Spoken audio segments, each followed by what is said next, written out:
Good evening and welcome to the New Muse Literary Salon live on YouTube.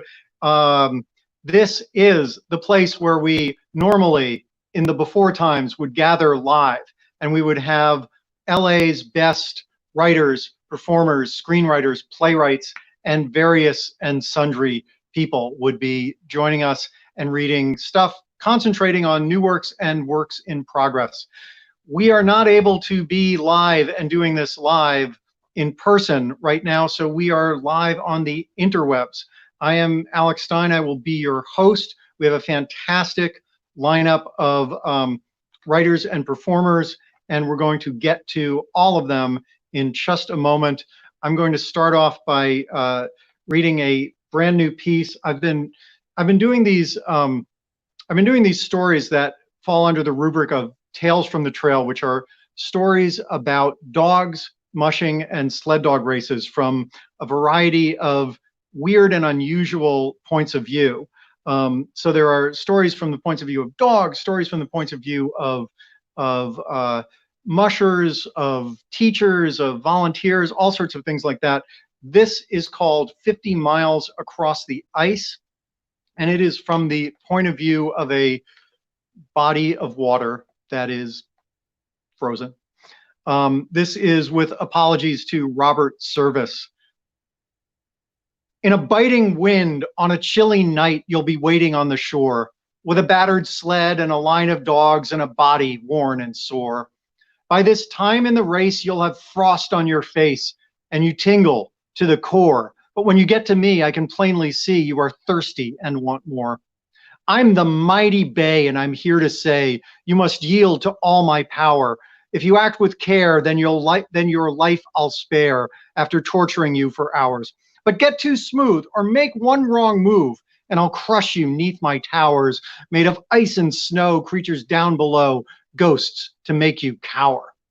There's a legend told round of a musher unsound whose dog team got lost in the bay. And on cold winter nights, when the spirits alight, they are looking to make someone pay. The storms will storm on till the furies be gone, and a victim they've chosen to slay. But if you make it through, if your dogs know what to do, then you can go on your way. So you take a breath and you say a prayer and you head out on the ice, and your lamp is on and the dogs are strong and you're thinking, this is nice. Underneath you all seems solid, but snow crinkles like uncooked rice. And the berms are deep, but you dare not sleep or else you'll pay the price. Then you hit a bump and you hear a thump and a creaking down below. Still your dogs run true. It's not up to you and you just let them go. The winds start to howl and the dogs start to growl and you can't see through the snow as the ancient gods take their promenades chanting threats to lay you low. And you pass another landmark that you swear you passed before. Are you heading east? You were heading north back when you were more cocksure. Still the dogs go round and you hear a sound that sounds like it's offshore. And you keep on going, but it keeps on snowing and these cracks you can't ignore.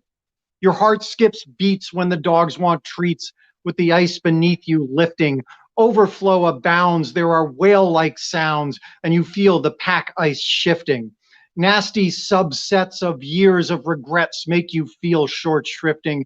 You might never come home, left out there alone on a floe that's slowly drifting. You're feeling cold and you cannot hold with the night still getting darker. And you realize as you blink your eyes, it's been a while since you saw a trail marker. The dogs scratch and claw as you gee and haw. Could the difference be much starker? Then you take one last look and you pull the hook, led by your very best barker. In the light of day, you could see your way, but that light ain't coming soon. So you persevere, hope nothing's near as clouds block out the moon. Don't let them appear 50 miles and you're clear to avoid that ghost platoon. But you've heard it said every year that the dead converge on this lagoon.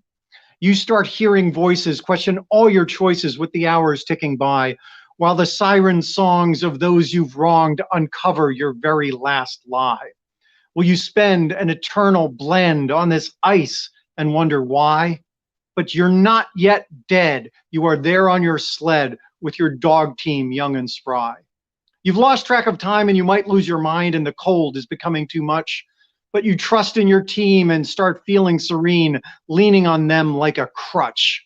You see water ahead, there is water behind, and you realize your whole race is in Dutch. But the dogs run straight through. They'll take care of you like they always have in the clutch. Now the ghosts and the demons and all of your doubts are drifting away in the night, and the sound of the runners reminds you of summers when everything was all right. You're almost through. The ghosts don't want you, so you can move into dawn's light. And the clouds slowly break as your heart starts to ache, so much beauty and power and might. As your team leaves the ice and the checkpoint lights loom, few of your troubles remain. But you still have a feeling of whirling and reeling. Cracked ice is always a strain. As you stumble ahead, your dogs tumble towards bed, and you can't lift the fog from your brain. In the end, you'll be you. Do what you need to do to convince yourself that you're still sane. And whenever you're warm, when you're out of this storm where memories daren't lurk, you may recall you don't understand all of my mystical forces at work. So remember the ice and the ghosts and the gods, and do not approach with a smirk. We wait ever behind on the ice in your mind, driving each musher berserk. There we go. Thank you very much. And now it is my pleasure to introduce our next writer performer, who is my compatriot and cohort and partner in crime for producing these shows. He is a multiple Moth Award winning storyteller and is someone who tells a lot of great stories on Facebook under the rubric 4 Kids and a Dog. And he has done this series of amazing pieces called Yelping with Oscar, which hopefully one day he will collect into a book. Please give a very warm welcome to the fabulous Oscar Sagastume.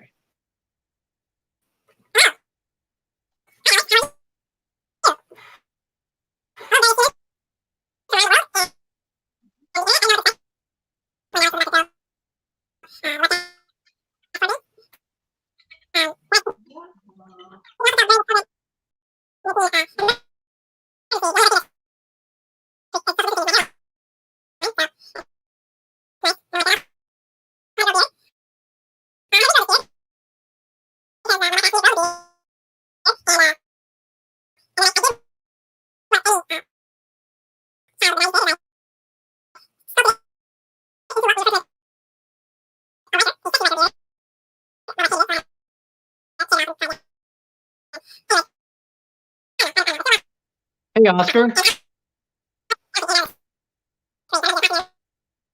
You sound like a penguin.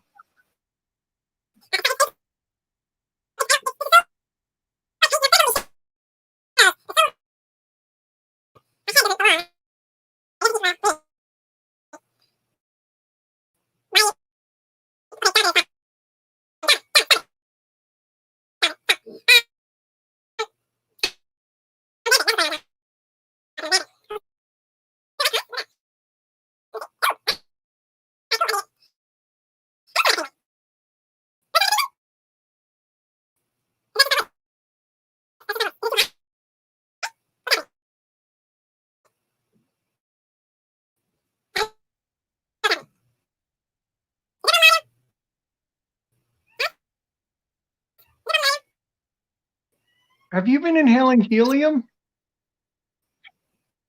Okay.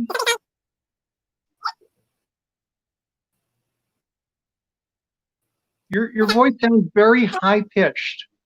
It's like triple speed. Like triple speed, or like you're putting it through some weird audio compressor? No?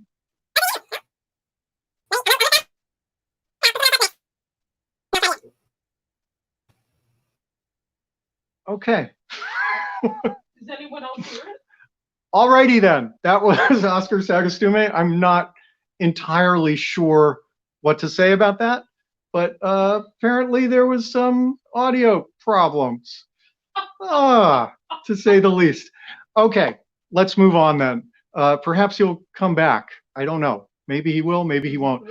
Our next writer performer is a fantastic writer, musician, activist. She is the author of the amazing memoir Fire Season, which you all should get and read if you have not already done so. It's available on Amazon and I'm sure many other places in the world.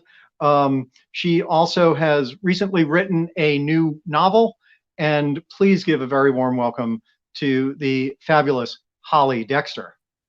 Holly! Hey, Alex, can you hear me? Do I sound like a normal human? You do not sound penguin-like at all. Okay. I'm not sure what to make of that, but here we go. Okay. All right. So, hi, everybody. So I finished writing a novel a couple years ago. My agent's been shopping it for about a year. It's been a very tough market, but we're still going. So anyways, I'm going to read you a little bit of it, but I need to set it up so you know where we're at in the story when I come in. So this is a novel I wrote. It's called Better Off Without You. And the main character is Teresa. She's the executive VP of a financial firm in New York. She's very fancy. Her husband, whose name is Perry, is an out-of-work actor, huge flake. He's been cheating on her for years. They have a teenage daughter together. Her name is Veronica. She's a daddy's girl because Perry is Mr. Fun Time Dad that lets her eat pizza on the couch, take sips of his beer, and Teresa, the mother, is the one who makes the money, has to lay the law down. And so there's a lot of conflict in this family. So for years, Teresa has been planning her divorce from Perry, and she's been dreaming about the start of her new life, which will be within the year because her daughter's getting ready to go to college, her daughter Veronica. And then she's going to leave Perry. She's going to start over. But Teresa and Perry go to a neighbor's party and get very drunk, and Teresa finds out that she's pregnant with his child. And she hasn't told anyone. So that means she's going to be dealing with this jerk who's cheating on her and who's a big flake and basically mooching off her for years. So she'll be connected to him for another 18 years. So she and Perry have this big fight about his cheating, and then the daughter Veronica, not knowing what the fight is about, she turns on her mother and screams at her, "We'd be better off. You should leave. We'd be better off without you." And knife to the heart for a mother.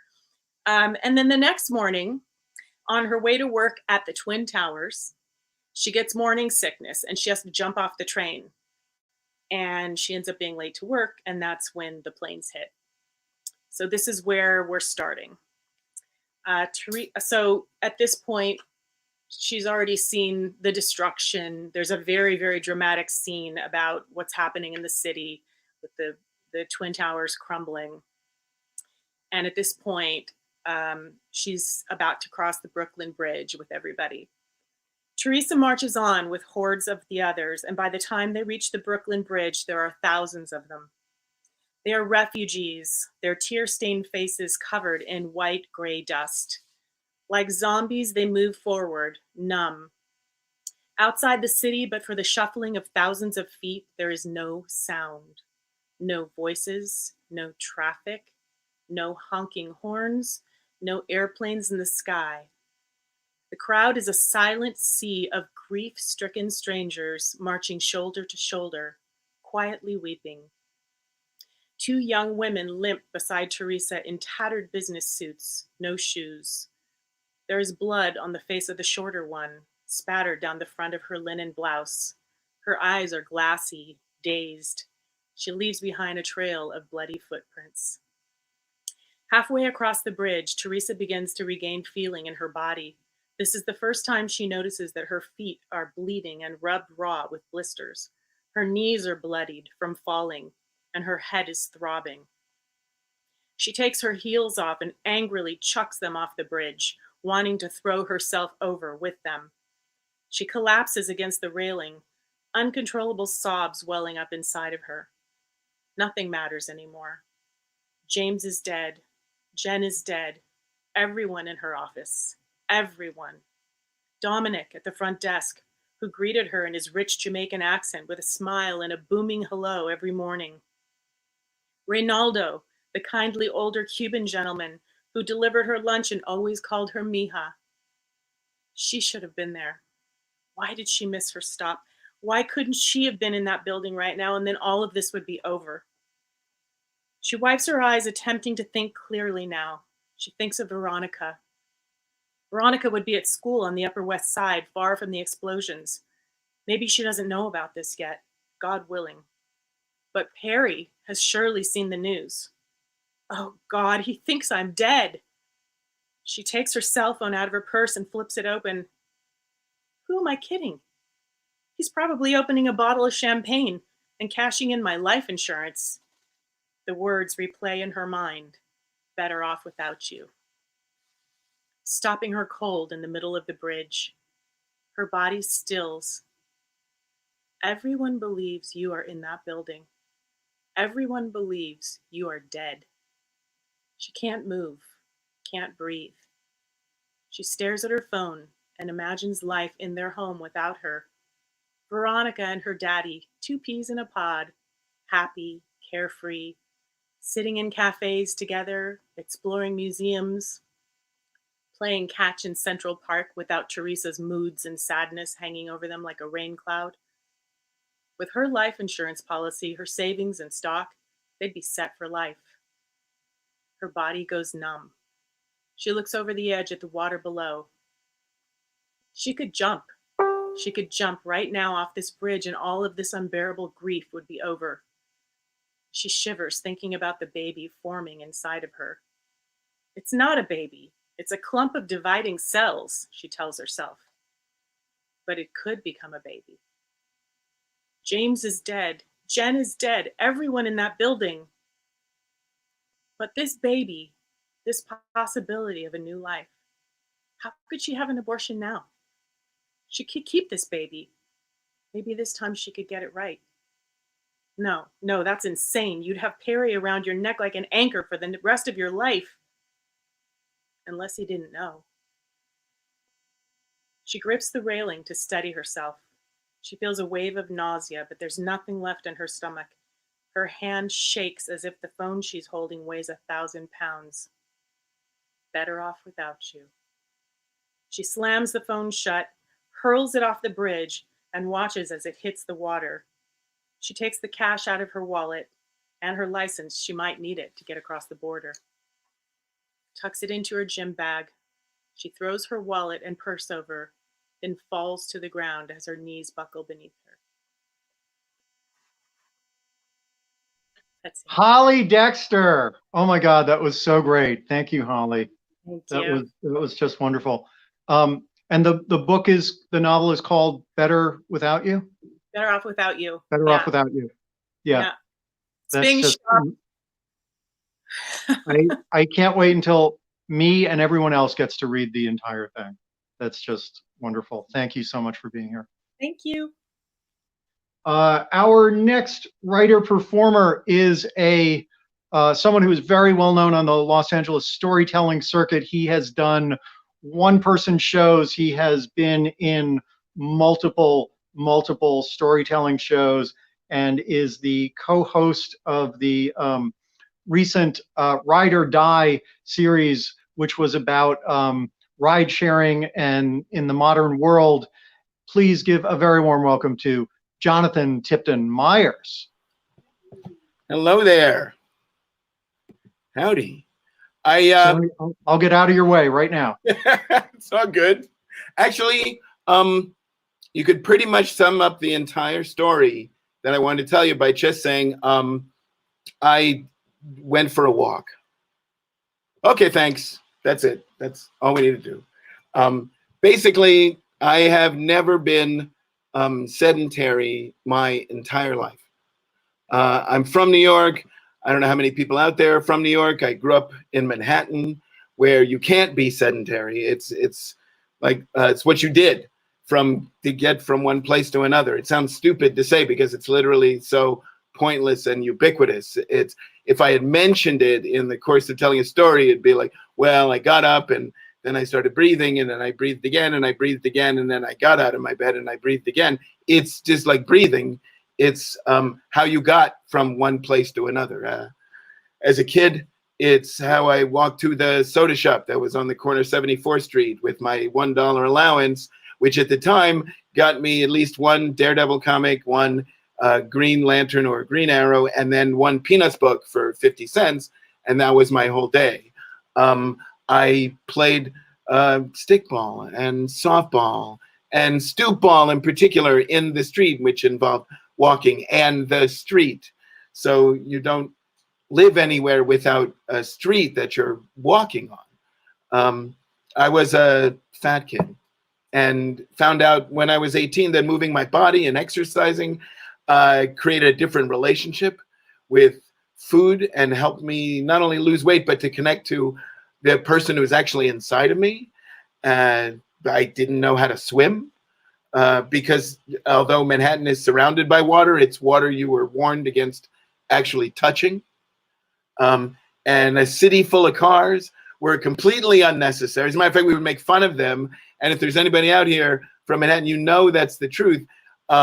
You would look at people who had cars as ridiculous. I mean, even there's at least 3 or 4 TV shows. I remember one in particular where the whole episode revolved around how ridiculous it was. It was Odd Couple that Oscar and Felix had a car. It's just not what you did. It's how you connected to the world. And as I became an adult, and you even got a backpack that becomes like a survival kit when you go out in the morning and you pack it with like 25 pounds of focused and practical shit. And then you include some random shit that you pick out over time that you might need in the course of a year while you're outside walking in the street. And you strap it on like armor, and it was heavy, and you bore that load, and you didn't have to pack any weapons because you could use it as a weapon. Or as my buddy said when I got out here 20 years ago, he looked at me and he's like, put the bag away. You have a car now. And you just, so you couldn't not walk unless you were super wealthy or on disability. And I even trained as an actor in Boston, where I learned how to walk a tightrope and swing a trapeze and move, and how that was all connected to vulnerability. So I can't stress enough how important and primary walking is for me in my entire life. And when I got out here, it kind of expanded. I learned how to swim and started doing, I've done 2 LA triathlons. So it's super primary and even a challenge here, because since it's not part of our day to day, it actually, it's, how do I put it? Well, it's scheduling, basically. So this primary thing that I need to connect to the world, you actually have to schedule into your life, you know? Because I mean, that's what hikes are in essence, really.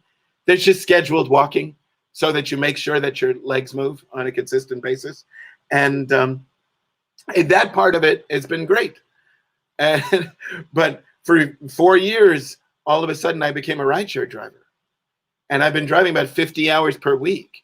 And that's because previously I had a whole different life that involved walking. And now all of a sudden, I'm not moving at all. Like I literally stopped walking anywhere for the first time in my life. I've gained all this weight, like the COVID-19, and I've lost this beautiful connection to my body that gave me health of somebody literally like 15 years younger than my 55-year-old frame, and a connection to yoga that I no longer have. I'm like stiff as a board. I've developed what I think is COPD or COPV or whatever it is. And it's super weird. And it also reminds me that these labels and things are all bullshit, and they're all temporary, because if it can come on that quick, it can leave that quick. So I literally decide that this is enough, because I have 4 writing projects due on June 1st. And I'm blocked like crazy, because all of a sudden, when I'm sitting in this chair, there are parts of my body that touch each other that didn't touch each other before. So I went outside and decided to take a walk.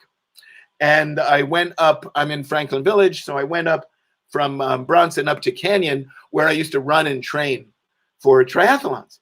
And it wasn't bad, right? I mean, like I have my thing on and I have my mask on, and it was feeling pretty good. It was decent. I was used to it. I kind of had it down, and people would come along and I'd pull it up, and it really wasn't that bad for the first couple of blocks. And got my head out the door, and the weather is gorgeous, and then there's more people who are coming because they got to get outside, and they start acting weird, you know, in that weird way that like they don't know what to do or what to put on, or they move away, and or they don't say anything, which is the weirdest thing to me. I'm like, how can you walk by someone on the street and not make it some kind of gesture?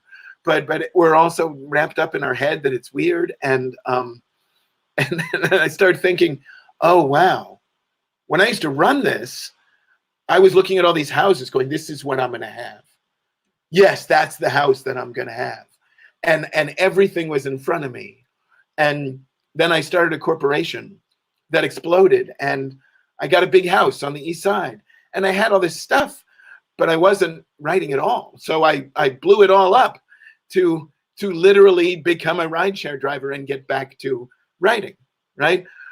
So it literally, as I'm walking up this road, all that stuff is gone. I don't think I've ever had less in my life than right this minute. And I'm feeling like, wow, a whole decade's gone by and I'm still in the same fucking place.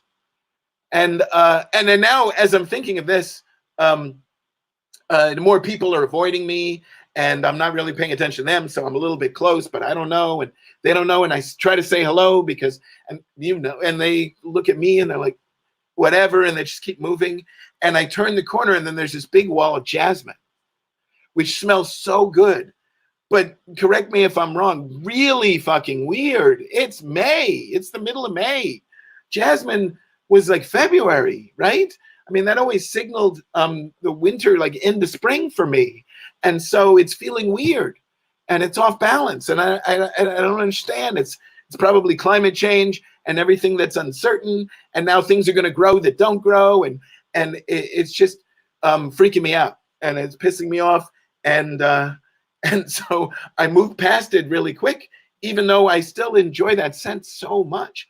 And I realized, oh, wow, I'm at the top of Canyon where it goes into Griffith Park. There's time to turn around because I know it's 2 miles from there and back. And I'm walking back, and I get this really good idea for one of the things that I'm writing. I'm like, oh, that's totally going to work. And I start thinking about that. And then as I'm thinking about that, these people start moving away from me, and it's darker now, so you can't see anything. And it's just a bunch of weird little ants and cockroaches like running away from each other. And I'm realizing, oh, I never had all these ideas before when I had this stuff, or even when I was running up this hill in an amazing shape. I had no idea what to write about.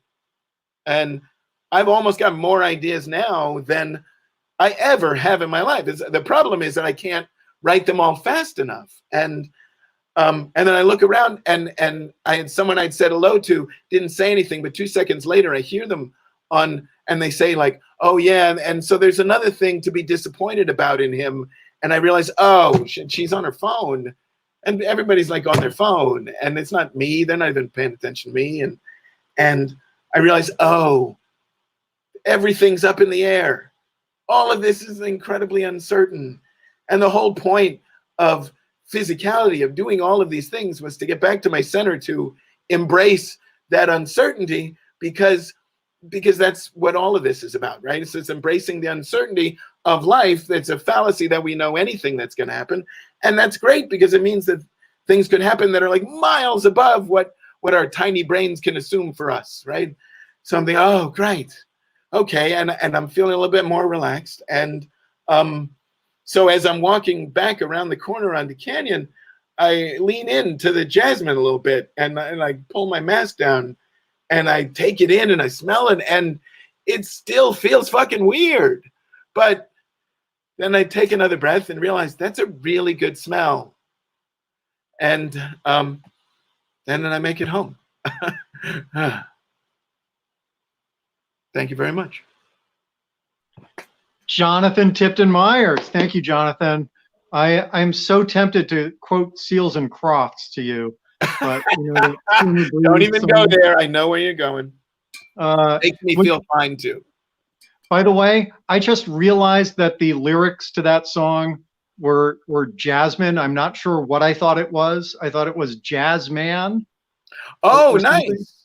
Okay. flowing like a jazz man in my mind. Is that like which- the Bob Dylan thing? We were talking about that with some friends, but how he went up to the Beatles, you know, and he was like Paul McCartney and John Lennon were like, you guys were so brave, man. Like putting that in the song, I get high from I Want to Hold Your Hand. Right. He's really Exactly. saying, yeah, I can't hide. There you go. Thank you so much, Jonathan. Like Bob Dylan. There you go. Our next writer performer is a San Diegan, and one of the coolest things about doing the show remotely is that we can have people who are a little bit geographically more diverse. She shares with me the distinction that despite the fact that she is a storyteller in Southern California, she is also a sled dog mushing super fan.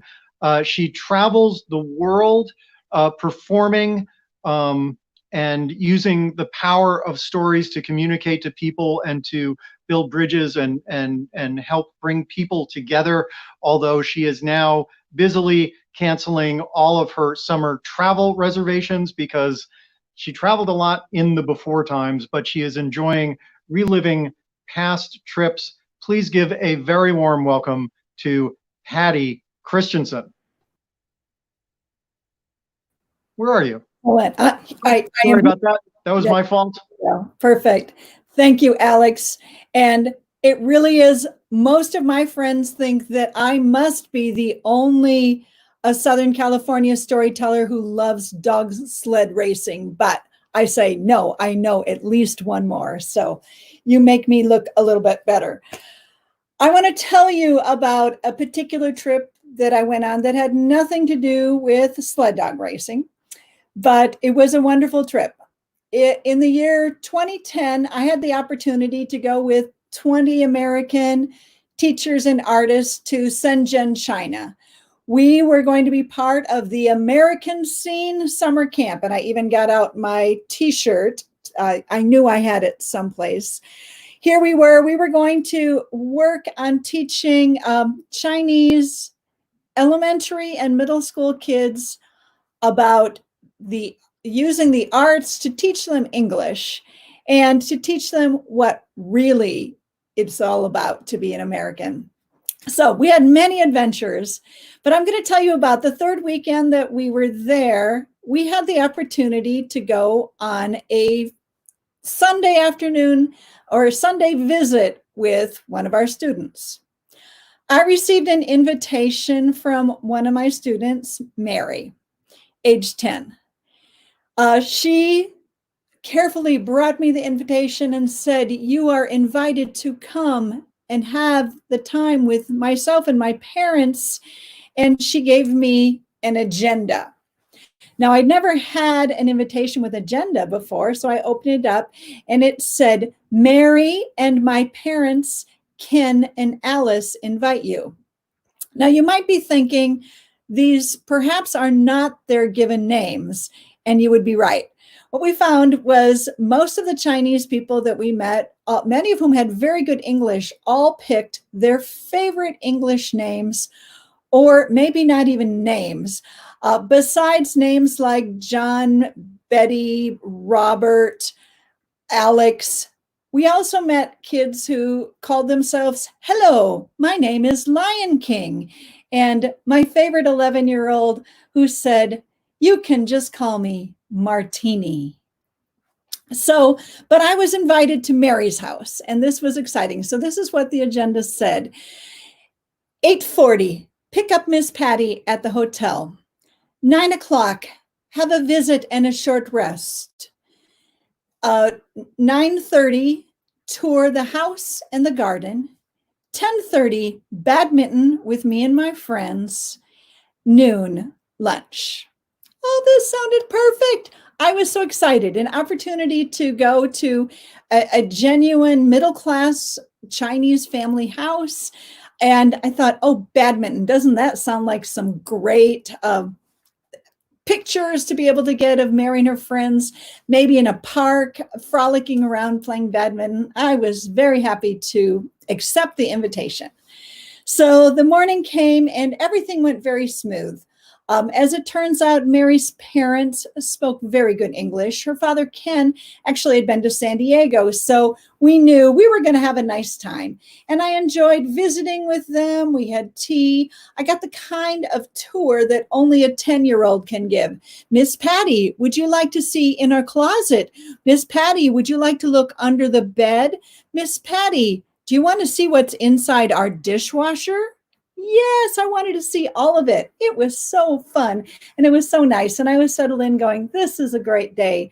When suddenly the mom, Alice, pointed to her watch, she said, it's time.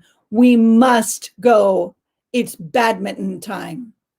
Oh, good. I thought perhaps we were meeting up with friends, either in the backyard or close by. But when we got down to the car, I got the first tip that maybe this was going to be a little different than I thought. Alice turned to me and said, so Miss Patty, what size badminton shoes do you wear? I looked down on my sandals and have you ever heard of badminton shoes? I said, I wear size 8 American shoes. She just beamed. It was so, she said, oh, good. I have some new ones, just your size. I was happy. I thought, oh, what if it had been my niece who wears size 10? We got in the car and we drove. I thought to the park, but no, we drove into quite a large sporting complex. And as we were coming up and went inside, I saw, oh my goodness, this was a large sporting complex, but it was set up like we might have seen for a volleyball tournament, like 9 courts going all the way around. And then we came in and I was introduced to the coach. Nice to meet you. As it turns out, we were here for a 2-hour a volleyball lesson, which the family did twice a week with a professional coach. I was glad to meet him. And the first thing he said, let's get started. We'll do our warm-ups. Well, I don't know about you, but I had never warmed up for volleyball before, but actually for badminton, we were moving around. They were having us do these different kinds of moves. And then they brought to me, well, I don't even know. Is a badminton racket, a paddle? It was like nothing that I had seen before.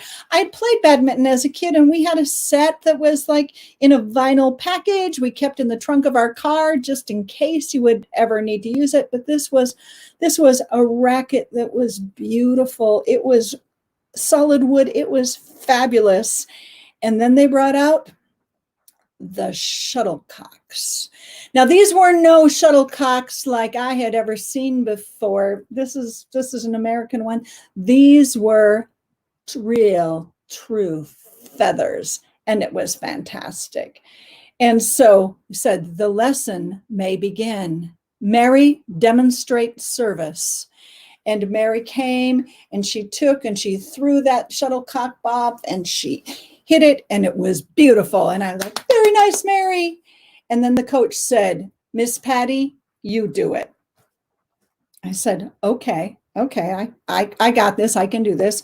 I took the shuttlecock, I threw it up, went up, swung, and I missed. I looked around. Okay, I got this. Another one, swing and a miss, and a swing and a miss. And I'm not sure if it was the weight of the feathers, the racket. I don't know what it was, but I couldn't do it. It felt really different. It was not the same as badminton I had done, tennis racket, racquetball. I couldn't do it. Well, pretty soon, everyone in the whole room, I was the only non-Chinese person there, everyone stopped to watch. I said, oh, please, you guys, go ahead, go on. And the coach said, no, we'll wait. And it went on. And then he came over and he put it right in front of me and he looked in my eyes and he said, keep your eye on the ball.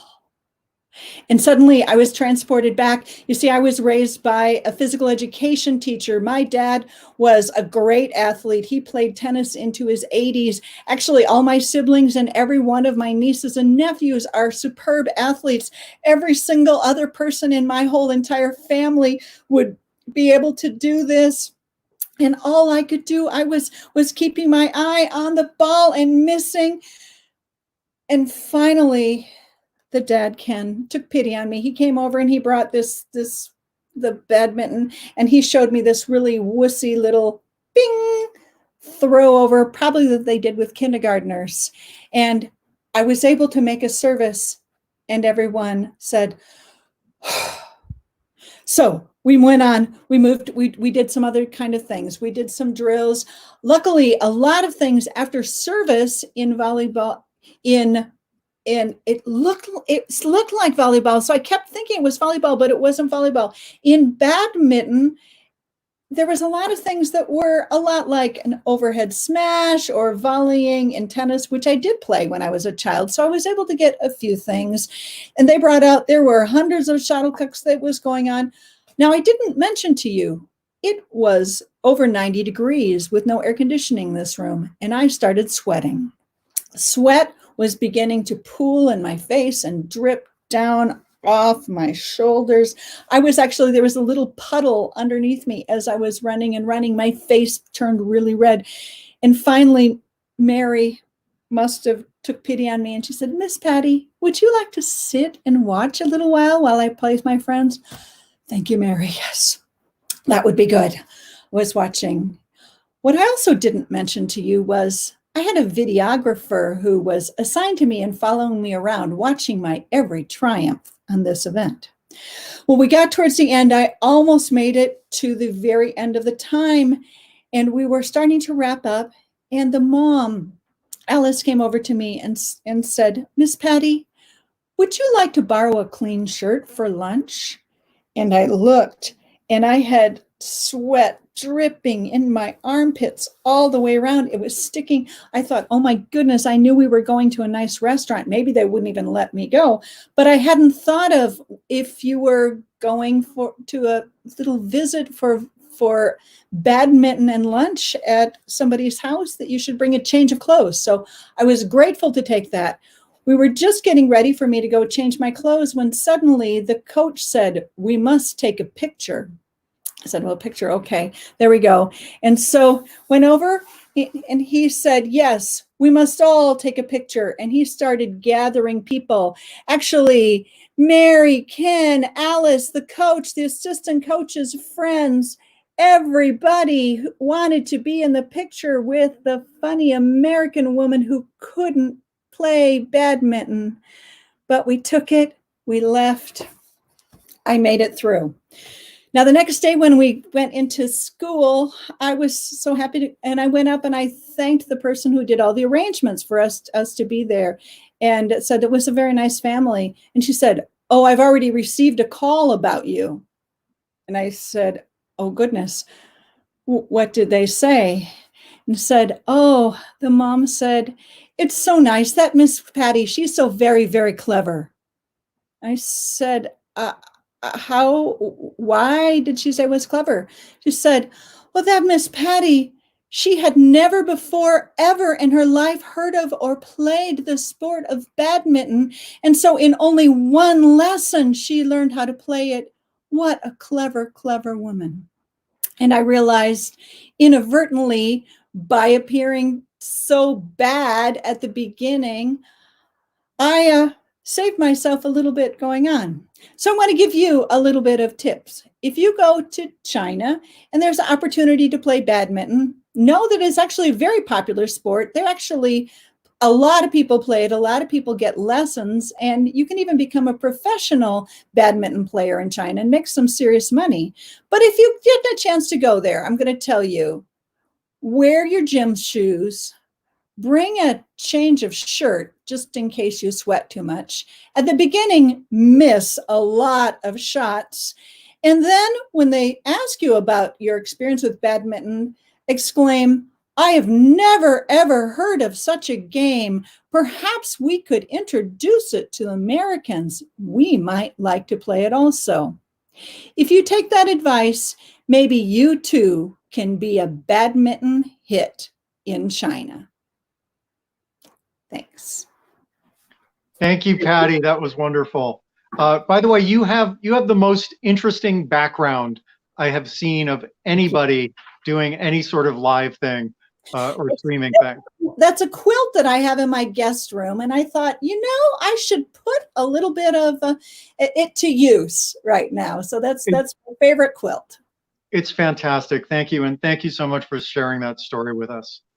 Our next performer, our next writer performer, is someone who has been producing live storytelling shows in Los Angeles for a number of years, and is a really good writer and performer. But more importantly, I have to mention that this person has, I believe, completely buried the lead in his life story, because I had known him for 5 years before he said to me very casually, and then totally dismissed it, "Oh, I used to run a company where people would hire me to write wedding toasts." And I said, "How is that not a book?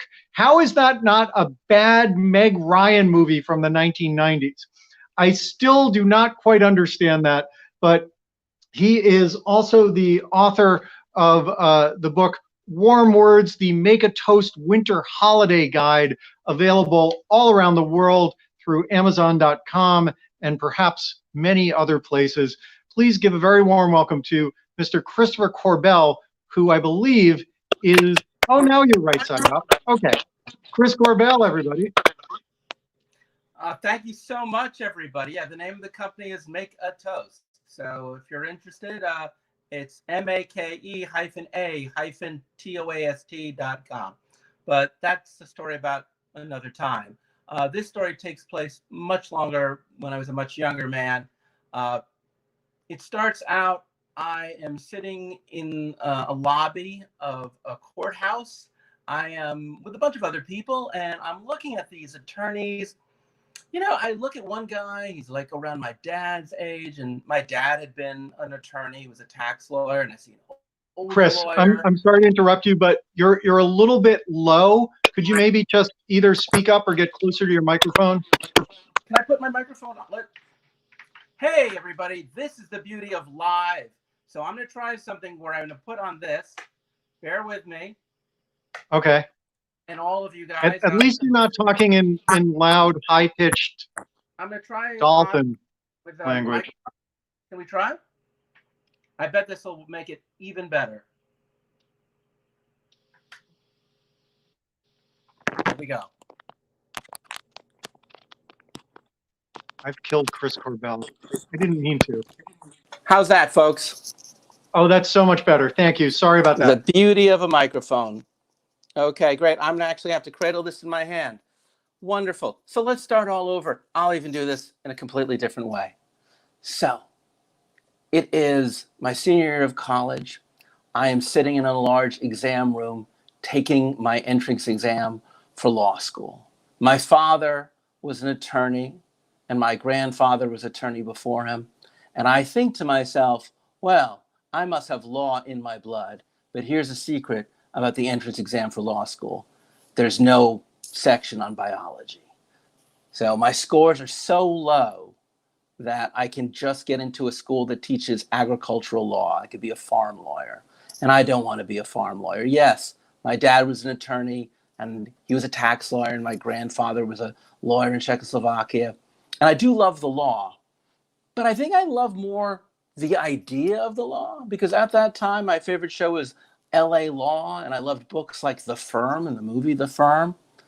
And now I decide I'll just go to graduate school to learn how to write and act, which is the next best thing to actually being a lawyer.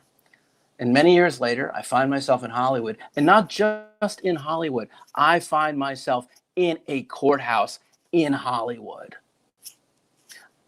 I am a juror. I'm on a jury pool. I'm going to be considered for jury. And it would be so exciting if this was, say, a murder or a kidnapping or a murder-kidnapping. But sadly, I am in the Hollywood traffic court. And that sounds really, really, really, really boring. So I think I'd just like to go home and just watch, Law and Order all day long instead. And I'm thinking, I'll probably be able to get out of this too, because, I'm not working right now. So I get into a panel, and there's a judge, and his sole job is to let you on a jury or not. So people are coming up with excuses. There's a guy just like me. He's like, Your Honor, I'm not working. And the judge says, well, the next 2 weeks you're going to be a juror. I'm like, damn it. And another person's like, well, I can't because I run my own business. I said, well, I guess you're going to have to take a work holiday. And then like a third person, believe it or not, wants to be a juror. He had been a jury foreman beforehand, and it was almost like a job interview, the way he was selling his skills. And luckily for him, he got it. Now we're getting down to just 2 more people. If I could just get this one woman to be on the jury, then I don't have to worry. And the judge asked her, said, is there a reason why you can't serve on this jury? He said, yes, I was in a car accident. This is a hit and run. The guy who is this guy, he looks like this older, middle-aged, heavy-set man. He's got on a blazer, but no tie. And he did a hit and run. And she was a victim in a hit and run. And all I can think of is, damn, I'm so jealous. My sister was in a car, and someone hit her car, and they tried to drive away. And if she had been pulled onto this jury instead of me, then she would have had like the perfect out. But my sister, she loves jury duty, so she wouldn't have even taken it. And the woman gets dismissed. But it does give me an idea. So the judge says to me, is there any reason why you cannot serve on this jury? And I said, I am sorry, Your Honor. I am not capable of being impartial. My sister had been in a similar accident. And then the coolest thing, the judge says, approach the bench. Yeah, just like in the movies. So I get up from the juror box. I do my best Johnny Cochran. I go to the thing where the judge is, and there's like the defense lawyer and the prosecutor, and the judge actually moves the microphone so nobody can hear what's being said. It's so cool. And I just lay it out there, and I said, Your Honor, my sister had a car accident also here in the same area where this car accident occurred. Her car was totaled, and she had to spend the night in the hospital because she had an injury. And for that reason, I look at this, I just cannot promise that I can give an impartial verdict. And I rest my case. And the judge, just like in a TV show, says, in my chambers. Okay, not really in my chambers because it's not a TV show, but we go like to a stairwell behind the jury. It's just me, the judge, the prosecutor, and the defense lawyer. And it's weird because like those 2 guys, they are like completely poker faced. I have no idea what they're thinking. But the judge, he takes out a file and he looks directly at me and he says, Juror, I can tell you for a fact that this man did not hit your sister. This man is not the same man. Wow. He knows. And I get very worried because I think to myself, when I say that my sister was in an accident, I don't mean like literally in the same part of town. I just mean somewhere in California, my sister was in an accident. And when I'm talking about it as far as like her car being totaled, well, it was a 1998 Toyota. It was not in great shape. And it's like she had like a 1/4 of an inch stitch right above her eyebrow. So they kept her overnight for observation. And she was actually hit by a guy who was a businessman from another country. And businessmen wear ties. And this guy clearly does not wear a tie with his blazer. The judge kind of, he knows. And then he delivers the final blow. He says to me, therefore, juror, as this is not the man who hit your sister, you are legally obligated to serve and offer an impartial verdict until the case is over. And this is where I realized I was never going to be a good lawyer.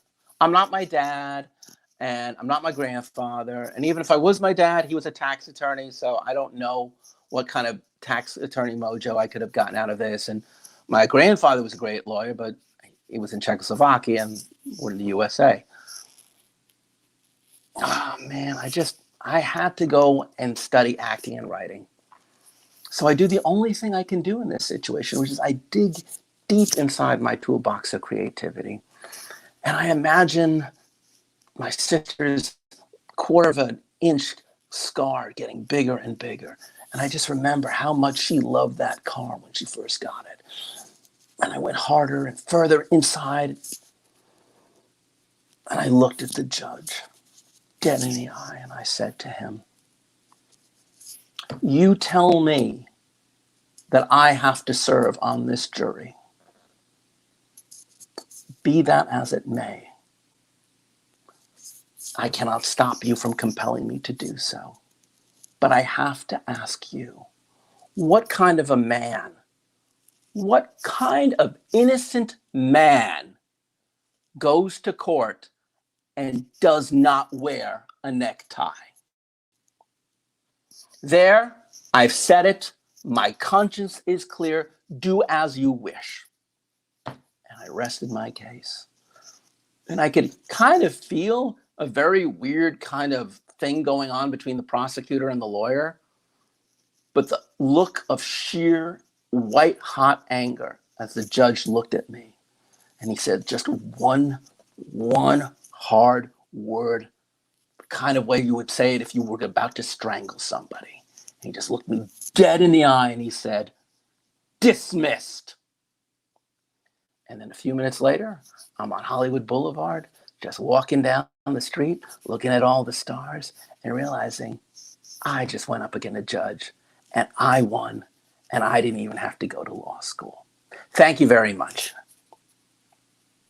Chris Corbell, everybody. Thank you, Chris. That was lovely. And I admire you for going up against a judge. I'm always scared of judges. And so the fact that you were able to. I never got called for jury duty again. Strangely. They must have blacklisted me from jury duty. So I'm not sure that's how it works, but okay. No? Okay. Well, I like to believe so. Thank you, Chris. Our last writer performer this evening is someone that I'm very, very happy to have on this show, is another San Diegan, not yet a Southern California sled dog superfan, but I'm working on it. She is a writer and someone who is a fierce warrior with words. She's the author of the novels Orphan and America's Most Eligible. And I am just so happy to have with us tonight Corey Skolnick. Hi, Alex. Did you know that I once actually drove a dog sled up in Alaska? I did. Did you do better than I did when I only completed 5.5 miles and then injured myself badly? Yes, I did better. There you go. Thanks, Corey. Okay, so this is for the writers. As a writer, you never forget your first efforts to produce fiction. My first novel was handwritten in pencil on 3 yellow foolscap sheets, utilizing both sides. I completed the manuscript in one sitting on a chilly afternoon, Sunday, in the middle of winter, 1958, when Sunday afternoon television broadcasts were generally as dismal as the Midwestern weather outside. There was only ever one draft of that story. It did not survive my childhood, but as I recall, it was flawless. I may or may not have been influenced at the time by my recent discovery of Laura Ingalls Wilder and her particular niche of pioneer literature. Also, I was an 8-year-old religious zealot, fresh that day from Lutheran Sunday school, and my Roman Catholic aunt was visiting. My mother had let it be known that her sister was destined for a fiery fate in eternity due to her marriage to a Catholic boy and her resultant conversion over to the darkness of papacy. Recently convinced herself by Billy Graham that she had been reborn, Mama had incidentally also married a Catholic boy some 10 years earlier, but whereas my aunt was easily influenced, my mom was a real ball buster. It was my dad in our household who switched teams. Many nights of my childhood were spent on my knees in tearful supplication, believing that, along with all of her progeny, my favorite cousins, my aunt's immortal soul was in jeopardy. I can see clearly now that I was writing what became diligent and persistent efforts at persuading my beloved auntie back to the Protestant fold. It did not work. Aunt Marvis turns 100 this December, a loyal Catholic who, until just a few months ago, because of a hip thing, was a daily attendee at Mass. A good tagline for that early work could have been, "Young mother survives fiery train wreck in the Mojave Desert and baptizes her newborn baby with sand." I wrote a painful and thirsty death for both characters after the baptism, but their souls were saved, so who cares about this mortal coil? When I wrapped it up, I wrote a hasty the end. I bypassed any editorial assistance. I also skipped the agenting publishing process, delivering my manuscript directly into my intended readers' hands as they argued religious theology at the Formica table in our kitchen. I think my recollection is accurate that they laughed at me as they fried the spam for Spam Velveeta sandwiches that night. Nevertheless, my dreams of becoming a writer were not entirely extinguished with that very critical first story. But clearly I was a victim of write what you know. Fast forward. Later in life, I lucked into a copywriting job in Los Angeles, writing 60-second radio tie-in spots for the California avocado industry. And in my spare time, I did what every other copywriter in LA did and probably does. I wrote a screenplay. By then, I'd lost my religious fervor, so I'm pretty certain that it had nothing to do with anyone's immortal soul. But truthfully, that script was so forgettable, even I can't remember what it was about. I got married, had a kid, got divorced, not exactly that quickly, but kind of. And then I spent a whole summer performing the cliched ritual of all divorced women in Los Angeles, banging out another screenplay on an old IBM Selectric typewriter that documented every horrible second of that catastrophic relationship. I wisely gave up writing after that, and I returned to school, moving on to another industry wholly unrelated to any kind of creativity, except for the very creative syllabi I wrote every semester in a sincere effort to entertain and amuse untold members of psychology undergrads. While teaching and counseling, I enjoyed a fallow 2 decades of no writing and no writing ambitions. Another husband came along, and in due time, another kid. Who had time to write except for the grocery lists and the odd, cleverer than average absence excuse? My children's teachers always gave me very high marks, and upon reflection, some of my best reviews. An early retirement from the psychology game thrust me into an authentic identity crisis. Who was I, if no longer a therapist or professor? I spent a year cultivating a mean compost heap in the backyard with mostly organic kitchen scraps. And then my husband, weary of my sloth, urged me to give writing another whirl. I decided to give it a go, and that is how my second piece of full-length fiction came to be. Chuckling at my fantasies of best-selling novels and movie options, wasn't he surprised when someone actually did call me up one day with an offer? And not just any someone either. A feature film producer everyone referred to as the real deal, which is how I matriculated from just a dabbler into a real writer with some real cred. Hollywood beckoned me. It was a heady experience.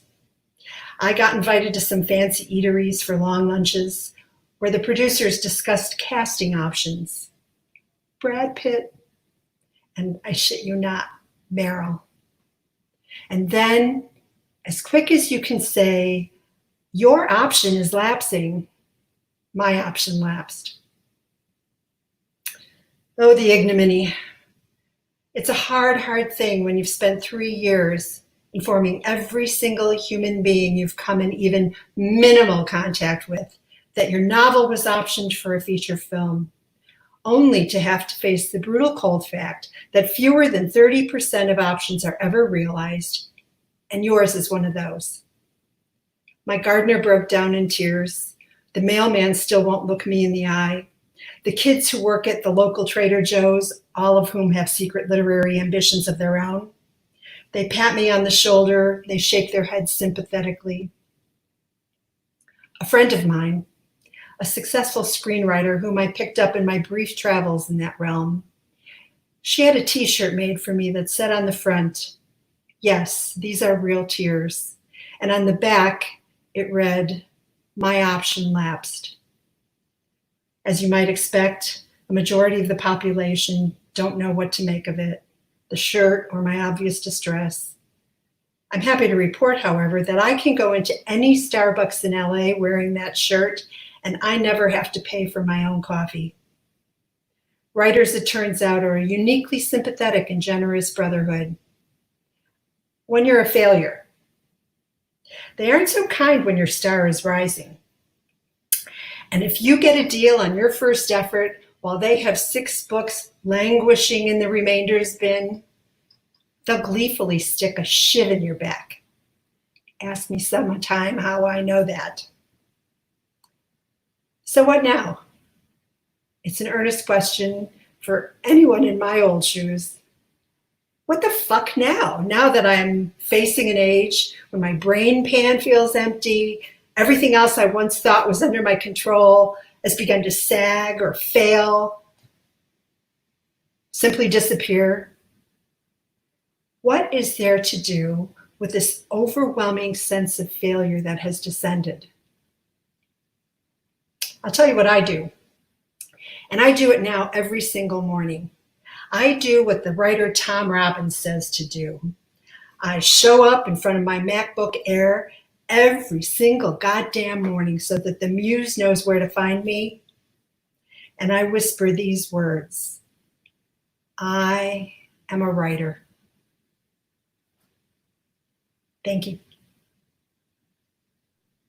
Thank you, Corey. That was just fucking amazing. That was so wonderful. More and more with things going the way they are, I am convinced more than ever, and I've always been convinced of this anyway, that the one thing that we all need to save us is art. And I thank you for bringing that forward. I want to pop everybody up onto screen if they are not already left.